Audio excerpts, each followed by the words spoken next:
कबूतरों की खांसी और नज़ले का इलाज। कबूतरों की खांसी और नज़ला कौन सी गोली से 4 दिन या 3 दिन में ठीक हो जाता है। ये जो कबूतर है मेरा, ये कबूतर नज़ले से और खांसी से भरा हुआ था,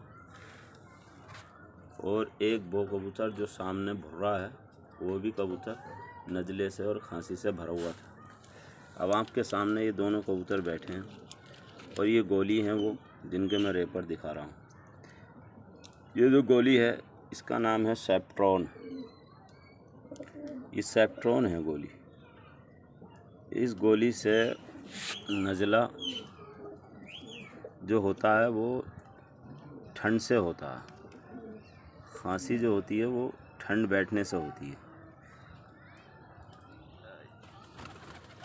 और एक ये गोली है कालपोल।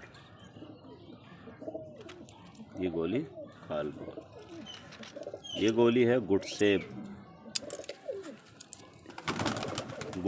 200 mg।